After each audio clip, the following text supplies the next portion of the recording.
Hello. Hi. Oh, it's 11:11 at the moment I hit record. I love that. Wink from Spirit and the angels. A lot of people ask about time and numbers and synchronicities. And I would encourage you when you receive a synchronicity, if you don't already have some sort of established meaning with your guides or with yourself of what it is, then you can ask for the meaning to be revealed to you as well.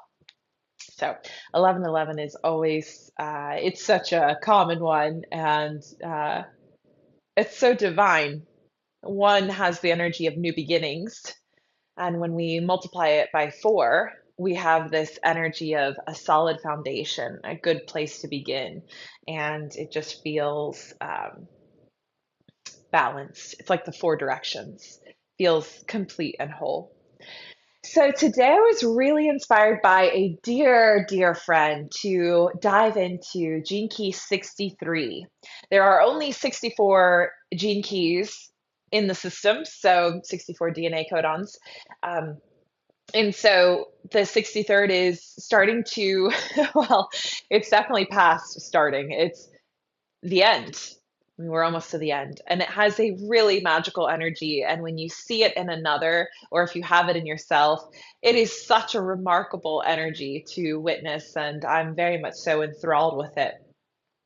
So we will do it traditionally the way I like to, with the blog first and just reading the breadcrumbs, and then digging into the Human Design book, which I have here. And also, shout out to Keith, who is here but not here. It is his birthday today. So we have a nice cup of cacao cita present with us, and we will dive into the key today. That has nothing to do with Keith that I know of, but it's just something that's really inspiring me. So, the 63rd gene key is all about reaching the source. The shadow is doubt, the gift is inquiry, and the siddhi is truth. So, we're moving from doubt to truth through the bridge of inquiry. Love it already. So, the 63rd gene key is all about doubt, questions, confusion, remembering, and finding truth. It's all about the mind itself. And it's nothing but uncomfortable for the mind. After all, the universe isn't linear. It doesn't all fit in a box. It can't be explained through logic. At its heart, life always has to remain a mystery. And this is not a mystery that has to be solved, nor can it be solved. It's a mystery to be lived in and through. So we'll start with the shadow of doubt, the paradoxical power of doubt. The 63rd gene key represents the left brain, and it gives us humans a really hard time because the left brain has to have an answer to the doubt. And as well, it is the left brain's nature to be so deeply suspicious of its counterpart, the right brain. How curious that we are born divided like that. At the shadow frequency, we are always divided. The more afraid we become, the more we move into doubt. And the most undermining doubt of all is self doubt. It actually disempowers you at a chemical level. The body loses all its energy. It's so fatiguing. You're unable to love or be loved, and you don't even allow yourself to be supported. It's rather like a deadlock. So, if you're feeling oppressed by difficult challenges and cannot see the light at the end of the tunnel, look back at the long way you've already come. Look at all the things you've already changed and accomplished. Isn't that truly worth recalling? Maybe you became stronger, more experienced, more authentic, healthier, or wiser. Yet while you were struggling to get there, there was very likely no certainty in it. Maybe you doubted you'd ever get there. Nonetheless, you made it. Oh, this key just makes me smile so much. It's so interesting because its programming partner, which is the key that it holds the greatest amount of tension and relationship with, is the 64. And it says here, the relationship between the 63rd and the 64th gifts is the relationship between logic and imagination, or put another way, between your left and right brain. As we shall see, they are so interconnected that they cannot be easily separated. So let's go into the two ways the shadow breaks apart, repressive or reactive. So the repressive nature is self doubt. When doubt is repressed, it plagues us as self doubt. Self doubt is based upon comparison and does not harm, I'm sorry, does us no harm as long as we simply observe it as mental conditioning pattern. Self doubt only becomes destructive when we identify with it and believe it's propaganda. If left to its own devices, self doubt must eventually destroy itself. If we trust in our doubt completely, then we must even doubt our own self doubt. This is the paradoxical power of doubt witnessed as an evolutionary force. However, for most people, self doubt is never allowed to complete its own process. We give in to our fear and fix it at a certain frequency. When this happens, self doubt eats away at us as anxiety. This anxiety constantly troubles us and has a sweeping effect on our health and general well being. It even pursues us in our dream life and will not allow us to sleep properly. Unless our awareness disidentifies with these mental patterns, we enter a terrible world in which nothing we do or say is ever good enough. Woo! No one's relating to this. I'm kidding. Um, okay, so let's go to the reactive nature. Suspicion. When the 63rd shadow is expressed in its reactive mode, it is externally projected into the world and becomes suspicion. This kind of doubt is also ultimately rooted in self doubt, but it is transformed into anger and taken out on others. The most common form of suspicion falls upon those closest to us. Under this 63rd shadow, we project our doubts onto our partners, spouses, bosses, and even our own children. Whenever we make our doubts personal, we embark on a wave of destruction that endlessly feeds back on itself. Other people's responses to our suspicions can be vehemently or defensive. I didn't say that word right. Suspicion, other people's responses to our suspicions can be vehement or defensive. These are my diaries, and I'll do them how I want to. You ever gone back and read a diary and you're like, I can barely spell my own name? Like, you just like, words are hard sometimes. Okay, which further fuels our doubts about them. In this way, logic appears to prove that our suspicions about others are true. This is a classic biofeedback loop common to many relationships. It can be so easily avoided if individuals either own their own self doubt or project it back out into society in a creative, exploratory way. Love that possibility of making art with your shadow. Yes. So, moving to the gift of inquiry, finding the way to equilibrium. The gift of inquiry is always about keeping an open mind. It's using the energy of logic rather than becoming a victim of it. Inquiry is never fixed, it always has to remain open. That's what the world means. I'm sorry, that's what the word means. It's filled with energy. The the gift frequency is of the human heart, and it's about openness, creativity, and love. It's about having the mind of a child. We are endlessly unraveling the mystery, but a part of us is really only playing. Your right brain always holds the balance. It knows that any answer you come up with can only ever be a relative truth. And this is a magical perspective. It means you are no longer a victim of logic or thinking. Instead, you can use it in service of the whole. And that is most heart expanding. Oh, this key makes me smile. Okay, let me see here. Let me see if I can pull a good little nugget. Oh, okay. Yeah, this will take it. This will take it big, and that's where I want to go. Even at these higher states of awareness, the primary doubt that has always been with you stubbornly remains the doubt about your very own existence. At our core, we want to know who and what we really are. For most people at lower frequencies, this question simply exists only in seed form.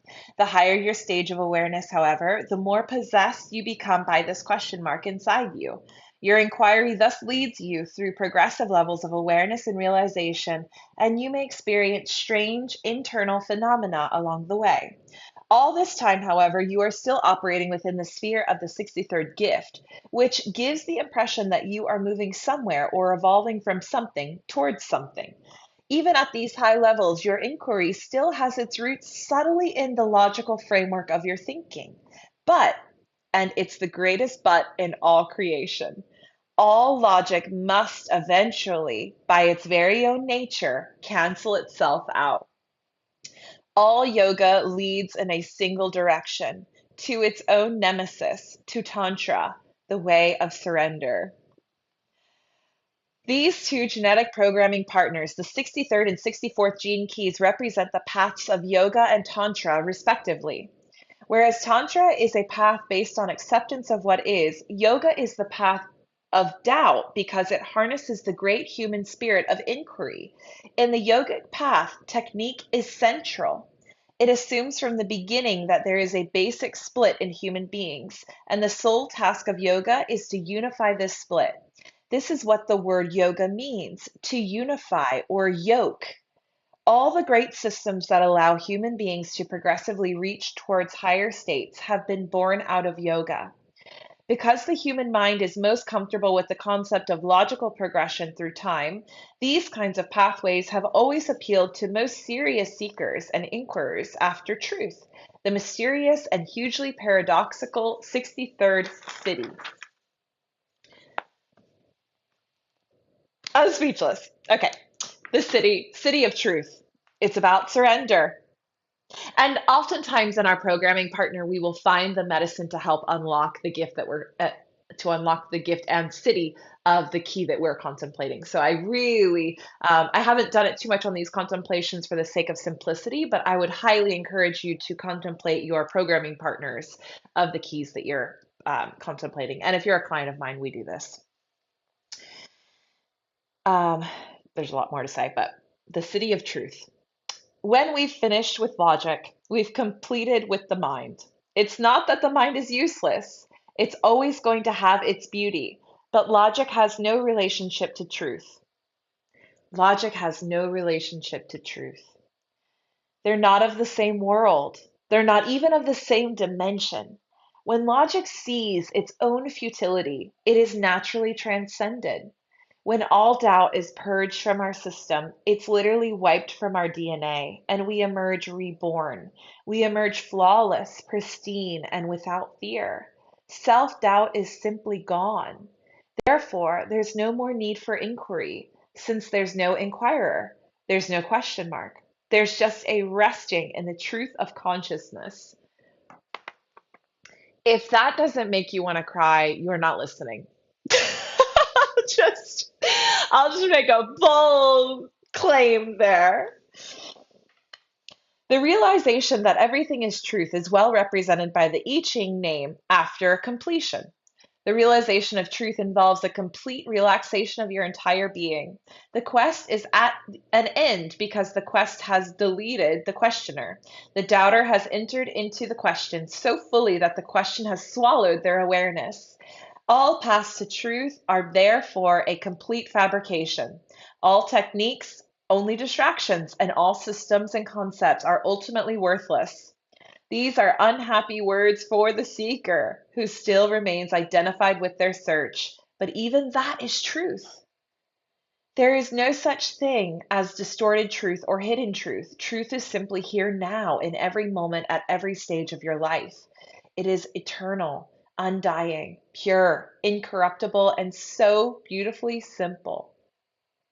Truth really is the most precious and beautiful of the cities in its human expression because of its vast, vast relaxedness. It is like resting under a tree on a warm, balmy evening after walking all day long. You gaze out at the sun setting into the sea, or the wind nestling into the leaves at your feet, or the stream purling softly over time-lapped rocks. With truth, the inner journey, the attempt to follow the doubt right back up to its source high in the mountains and moors, comes to an end. Whenever you give yourself rest from worrying, you are treading around the fringes of remembering truth. Whenever you smile or breathe a deep sigh, there you are coming closer to truth. Whenever your face loses its hard edges and becomes softer, there truth is being remembered. Truth is your natural state. Oh, gosh, that is so speaking to me there. Truth is your natural state, your simple state, without complexity or concern. It is a drifting space, a total sinking into your being. As you may see from the true ending of this book written in your genes, it has no need of meaning and no concern for or possibility of an answer. In a single sentence, truth is the eternal moment of the universe. Wow, I had never read that before until just now on camera. Um, I hope you can just take a deep breath and feel into that.